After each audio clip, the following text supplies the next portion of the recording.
What's good, my people? Welcome into Buckets, Action Network's NBA Daily Betting Podcast. We're in the workshop for the Thursday edition. I am your host, Sean Little, of course. With me always on Thursdays, JD, Joe Dallaire. What's up, baby? Good, man. We're chilling. We're chilling. Had a good day today, getting after it. So this is going to be a good slate. We got these lines early, so I've had a little bit of time to brew. How you doing, man? Absolutely. I'm doing great. I love the slate. I love the spot I picked. Let's jump right into it. JD, give me your best bet. I'll give mine, and then we'll break them down. What are you looking at? Dude, I've been on a little Bulls kick. I don't know if it's recording with you or what, but I'm on the Bulls. I'm on the Bulls -5.5 against the Charlotte Hornets. I love the spot. What about you? Look at that. We don't talk about these plays before we get on. We do our homework, hit record, and hop on. I am also loving the Bulls -5.5, -110 at FanDuel in Charlotte. This is interesting. We'll both break down our reasoning. I wonder if we cross up at any spot, and then we'll take a look at the rest of the slate and go from there. JD, why do you like the Bulls in Charlotte?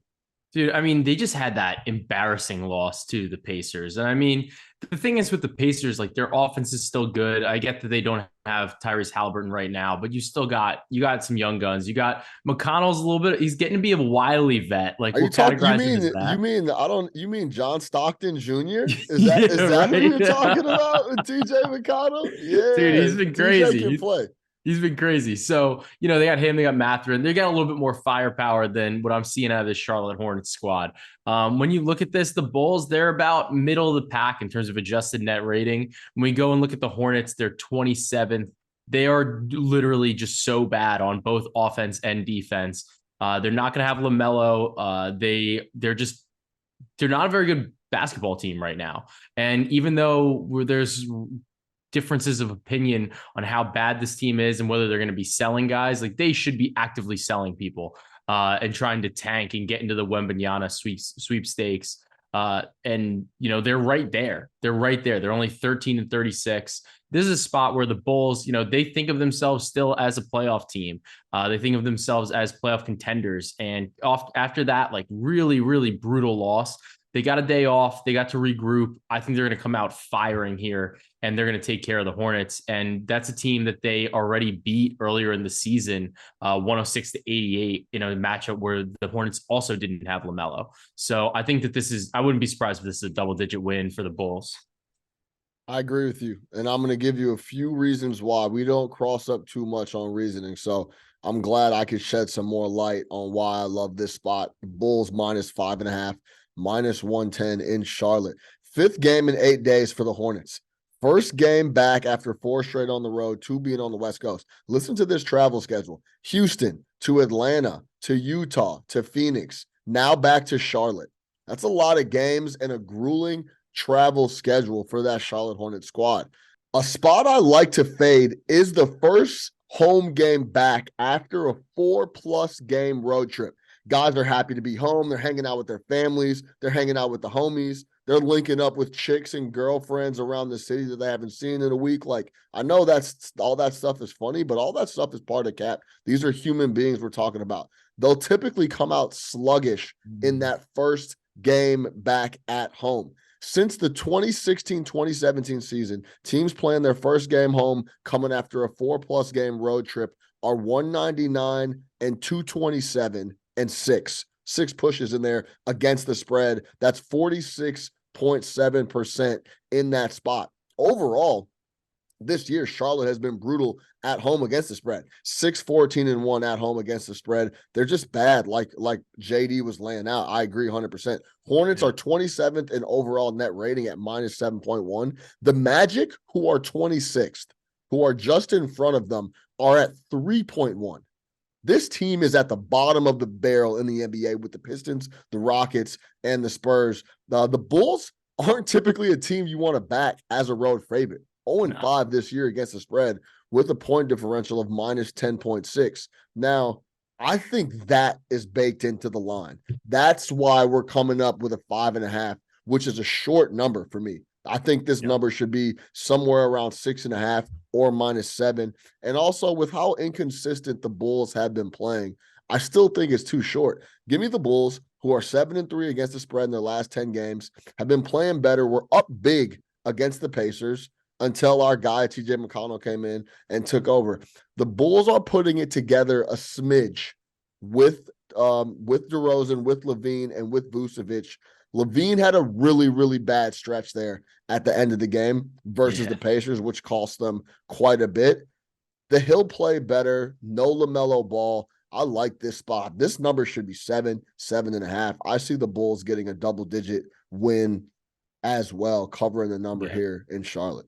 And I think honestly, like, because it looks like we're seeing that there's some rumblings that maybe LaMelo and Gordon Hayward, like maybe they play.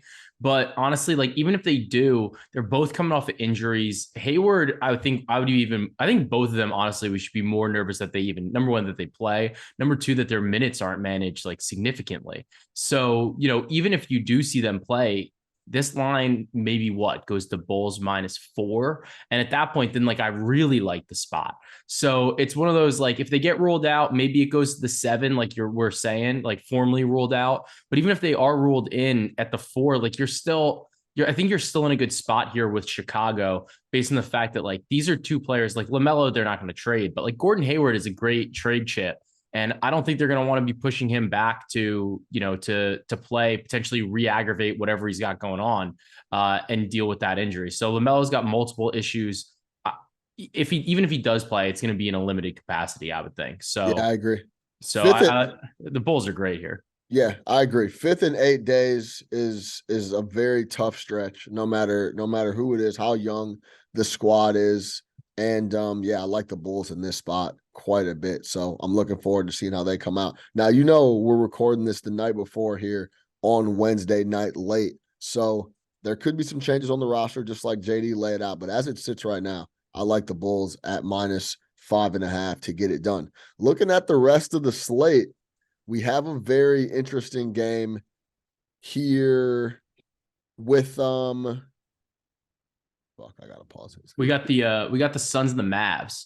I know. So Ayton, he's missed the past couple games, and they upgraded him to, I guess, questionable at this point in time. So we're probably not sure if he's going to play or not. I guarantee you that's going to be one of those, those sneaky game time decisions that we don't know about. We're not going to see prop lines out. Like it's going to be a nightmare. But I know if he doesn't play, one of the spots that I capitalized on in the last game was Bismack Biyombo over 1.5 blocks. It was at +155. Wouldn't be surprised to see that again, especially against this Mavericks team that like really likes to drive. They like to get into the paint and try to attack those cutting lanes. And like Biyombo is like a big dude. So 2 blocks for sure. He can do that. He's now hit that in 5 of 9 without DeAndre Ayton this season. But I don't know if you have thoughts on the overall game, because the Mavs like to beat up on the Suns a little bit. Yes, they have, to say the least, over the last earlier this year. And of course, we know about the playoffs and what happened last year. With that number hanging around the 1 is very interesting to me, just overall. That it's just one of those spots where it's like Dallas on the road.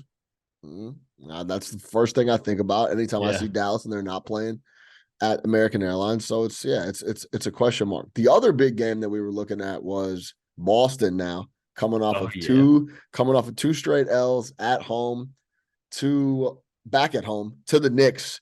All the boys coming off the injury report. Marcus Smart potentially will be available. So that number right now, as we record, sits at -7.5. Knicks coming off a big W versus the Cavs in the Garden. That's been a talking point of Knicks have been good on the road, but haven't been that good at the Garden. They get a big W. Mitchell comes back, tries to, flex a little bit at Madison Square Garden. They end up taking the L in a really good game by Julius. This stuff that Julius Randle is doing in the first quarter, it's crazy. It's crazy. this guy in the first quarter, it's crazy. So I've never seen, because I'm following him closely over at MSG. That's where I work on the day-to-day. I'm always over there. I'm always breaking down a bunch of film and talking about those guys all the time. He does these things in the first quarter that just don't even make sense. And when he gets off to a really good start in the first, it rolls through the rest of the game. Yeah. And when he put together that stretch of like where he was scoring like 30 plus and 15 rebounds. He was just continuing the momentum and just rolling in, night out. When he Yeah. gets off to a really slow start, that's usually how the rest of his game goes. Just You never, spirals. yes, he spirals and he doesn't play very well. So Yeah. it's really interesting if you're looking at the Knicks, potentially in a live bet situation as well. If Julius Randle comes out and is hot like he was in the first, he stays engaged, he stays locked in the entire 4 quarters. So just something to keep your mind and eye on as you're watching the Knicks. Yeah, he was a savage against the Cavs. He hit 5 of 7 threes in the first quarter, which is just It's just ridiculous. preposterous. Like he cashed Yeah. the whole ladder all at once. So like I know you brought this up actually. I think a couple of pods ago when we were talking about Randall, and like whenever he hands a bunch of threes, you know he's coming out firing next game. The So next, if they had a market for 3-point attempts tomorrow in Boston, I'm telling you, I see this every single night. He is going to get shots up tomorrow. I would yeah, take a look at Julius Randle's 3-point prop it's 2.5. because 2.5. 2.5 is typically where it's been all year because Yeah. they can't make it 3.5, They right? can't Like make it 3.5. everybody's going to just pound the under on it. Yeah. So, but I would take a look like the volume. I always talk when I'm talking props. I worry about usage. I worry about volume. Are they going to get looks? That is the first thing I look at. Like if I'm looking at a PRA, he's going to have to get a ton of usage. Like if he's not going to get, I'm not even looking. That's like the first thing I'm looking at. If that doesn't match or I don't like where it's at, I'm not even going forward with it. I'm going to tell you right now, Julius Randle is going to get shots up. He'll get 7 or 8 threes up tomorrow. So Yeah. if you do like that spot after you're doing your homework, you won't have to worry about volume from Julius Randle. Yeah, I like that spot. It's at the 2.5 mark. I think that's great. And like one of the guys, and I do think that the one thing that I'm concerned about with the Knicks is like they were able to beat the Cavs, right? In this matchup. They won 105 to 103. But not having Mitchell Robinson, I think is like a really big deal. Yeah. And we're gonna be playing the Celtics. I say we because they hurt me like as if I'm on the team. But like, the Knicks, like they actually won the rebound battle against the Cavs by 1, which I was a little surprised about, but they got smoked in the paint. The Cavs scored 52 points in the paint, Yeah. and Jarrett Allen went crazy. He had 24 and 12. So the guy that I think would benefit the most from this, obviously, like Robert Williams can kind of get maybe some easy putbacks, like sure. So maybe I'll look for him for like a double type of prop. But I feel like Jaylen Brown is the guy that like puts the ball on the ground and like drives into the paint. Like I don't know about you, but like I think we're gonna get a low line because he's coming back off, like a game off and stuff. Like I think we're gonna be getting a good line on him, maybe like a 25 or so. It's probably a spot that I wanna look for, just because I think he's gonna be able to get into the paint because Sims and Hartenstein just they're not nearly as good defensively.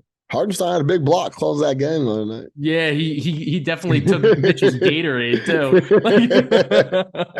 Yeah, no, I'm aligned with you. There's a bunch of good spots here on that Thursday NBA slate. We're gonna leave it there for Joe Delaire to recap official play. We're both on Bulls -5.5 in Charlotte. We love this spot. Let's see how it shakes. For Joe Delaire, I am Sean Little. Make sure you subscribe. Holler at us on Twitter. He's at Joe Delaire. I'm at Chicago Flow. Sean Little. Follow us on the Action Network app. Let's get buckets. Until next time, we'll see y'all later.